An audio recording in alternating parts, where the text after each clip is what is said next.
there is no way of understanding what goes on today, to my mind, in the right context, unless you are also a student of history. And the reason you have to be a student of history is not because of an intellectual interest in the past. No, this is not the reason. It is because the historical chapter that began in Palestine with the arrival of the Zionist movement is still going on today. We have not concluded that chapter. We are in the same time zone as the beginning of Zionism. This is not, we don't have a closure of that chapter. So we're not actually going to study history. We're going to study our own contemporary reality, even if that particular moment began 70 years ago, or maybe even 100 years ago. We have to deal with Zionism as a structure, not as an event. It's a structure. And a structure in history means that, yes, there is a moment when this structure is exposed, when this structure begins, but we are still inside this structure. That particular structure is settler colonialism. In fact, one of the great writers on settler colonialism who just passed away, unfortunately, Patrick Wolfe, has this famous quote where he says, settler colonialism is not an event, it is a structure. I translated to my particularly case study, Zionism is not an event, it is a structure. And it is a settler colonialist structure. Now, in Israel, at this point, even those who wouldn't understand what settler colonialism is would walk out of this hall. The fact that you are still here after I said that Zionism is settler colonialism made this trip worthwhile. And most of those people who would walk out from the hall really wouldn't know what settler colonialism is, but they would be offended by the word colonialism. So let me go back to this idea of settler colonialism, because I think it's a crucial point. Settler colonialism, as you would know from the history of this country, is the movement of Europeans outside of Europe. And these people are moving outside of Europe in different moments in time. And mostly these movements are different from the expansion of empires into other parts of the world. These are movements of communities, of individuals, sometimes according to the lines of imperial expansion, sometimes preceding imperial expansion or following imperial expansion. Most of these people are persecuted for various reasons. And most of these people have no wish to stay in Europe and are looking for a new home. And they want also, when it comes to the 18th century, 19th century, they want to create also a new homeland.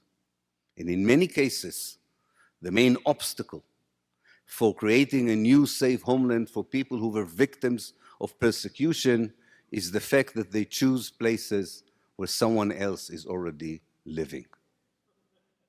And that's a problem. And that's a problem. And in many cases, the settlers dehumanize the natives and the indigenous to such an extent that they find it in their heart to genocide them, to eliminate them, or to impose an apartheid system on them, or, as in the case of the Palestine, to strive and get them out of their homeland, or as I called it in 2007, to ethnically cleanse them from their homeland. If we can, at any given moment, if at any given moment we can explain to people that there were many positive impulses behind Zionism, very noble, I would say even, impulses behind Zionism.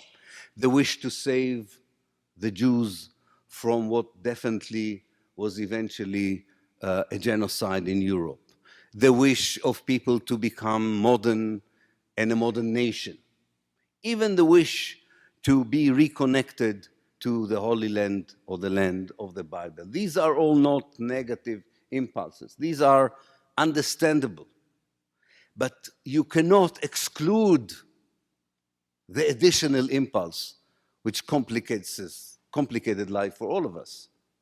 The other impulse that is not talked about is to get rid of the people who were already there in the land of the Bible, that were already modernized themselves, that were already building a national identity and collective identity, who lived there for centuries and were entitled to continue their normal life and to make their own decisions about the future, whether they were good decisions or bad decisions. This is totally irrelevant. This was their homeland, and someone else came, immigrated into their homeland, and slowly but surely began to expel them and dispossess them in a process that started 100 years ago and reached a climax in 1948. There's no escaping from this. There's no way of rewriting that history. There's no escape from telling the Israeli Jews, your ideology of who you are and who the Palestinians are was formed in that historical moment when your grandfathers and grandmothers, your modern ancestors, decided what quite a lot of Europeans decided elsewhere in the world, that in order to create a safe homeland, yes, in order to create or reconstruct ancient Israel, call it what you want, you were fully aware that the only way you could do it is by getting rid of the Palestinian population. And there is no escape because it exists in every travelogue that your leaders have written on the way to Palestine. It appears in every diary that they kept. It is to be found in the archives of the Zionist movement and the archives of the Israeli state. You didn't hide it in 1882 because it was quite legitimate to talk about depopulation in 1882. You didn't even feel it was wrong to ask the British government in 1930 to help you to transfer all the Palestinians outside of Palestine because this was an accepted language in 1930. So we don't blame you for being the same as many other European settlers who came to a different place. But you came very late in the day, and the Palestinians, to their credit, resisted you in the name of Palestinian nationalism. In 1936, they began a serious revolt against you, against the idea that you had the right to dispossess them, not that you have the right to live next to them. This you had the right, and they never denied you the right to live next to them.